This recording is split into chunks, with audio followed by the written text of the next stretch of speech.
and follow in his steps. Mark reveals Jesus' ministry through a series of urgent stories. We find in the narrative the healing of broken bodies. We find the deliverance of troubled minds. We see Jesus teaching parables. We find him feeding thousands on a few scraps of food. We find Jesus defining those who supported conventional religion. And he even does things that in that time and place were simply unacceptable in any social sense, reaching out to Gentiles and including them in one's daily fellowship. You see, Jesus' ministry really wasn't as obvious as we tend to think. Looking at this from that point in time, it was not at all clear what Jesus' actions meant, or what his teachings intended, or where all of this activity is going. Indeed, contemporaries were not particularly enthusiastic about him. Attitudes toward Jesus ranged from, this man is absolutely insane on one hand, to the guy is possessed by Satan and is in league with the powers of darkness on the other. And given that very divided and unclear understanding of Christ and of his mission and of his message, I think that the question which arises from our text becomes the more pertinent. But you, who do you say that I am? That question and Peter's answer forms a hinge in this gospel. And indeed, it becomes also a hinge in our own lives. And the narrative that follows will unfold the meaning of Jesus' messiahship. It will also define what shape discipleship will take in our own lives. That, after all, is the reason for which Peter would contest Jesus' prediction of his death. If he is our leader, and if he is going to go to the cross, we're following in his steps. It's pretty clear what that means, isn't it? So we understand that he would be disinclined to follow Jesus on that particular course.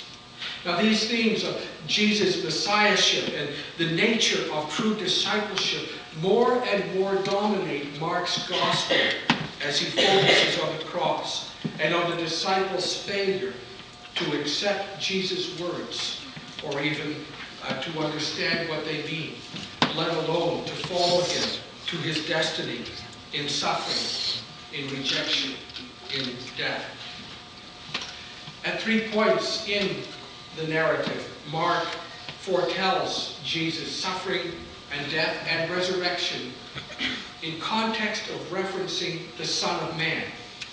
That phrase, the Son of Man, was of course used by Daniel.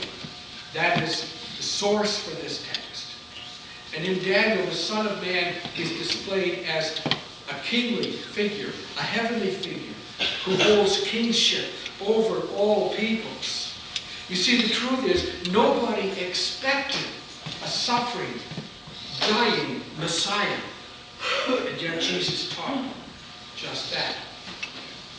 For their part, the disciples were expecting an earthly kind of revolutionary figure, a figure that would rise up and would break the power of imperial Rome, that would lift Rome's boot from the necks of the Jewish people.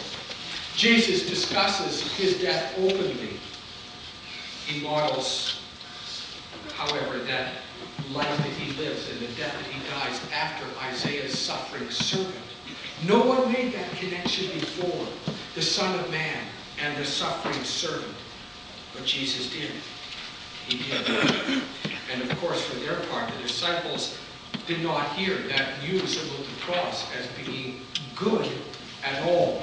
They resisted. They did not welcome that destination. Nor, by the way, do we. Matthew 8, verses 31 and following highlights The fact that the disciples misunderstand continually what Jesus is doing and what his message is about. That's a recurring theme in Mark's gospel. They do not understand the parables. They do not understand the miracles. They do not understand the loaves. They do not understand even their own requests when they come to him. They don't understand the mission. They don't understand the nature of what Jesus, the nature of the thing that Jesus accomplishes and how he's going to accomplish that. That he does bring in the kingdom through a life of suffering and ultimately death and then resurrection. The fact that they do not understand shows the failure of conventional conveyors of religion to teach the will of God. And yet, even as Jesus perfectly teaches God's will, they do not listen, they do not hear, they do not understand. They do not enter into what it is that he is doing. They fail to follow closely. Well, in verses 35 through 38, Mark, in light of the resurrection, makes plain what following Christ means. It is to take up the cross. It is to lose life. Or, on the other hand, it is to try to keep one's life in order to gain the world. And there's that interesting saying that everything turns on whether one is shamed or unashamed by Jesus Christ. Sacrifice is required. And this forces us to a decision. The fact is, like Jesus' disciples, we tend to shrink back from that decision. We tend to resist the meaning of the cross for our own lives. Writing years later this record, Mark's readers would hear these words in a very different way. They would hear these references to gain and loss in terms of the confiscation or destruction of their property.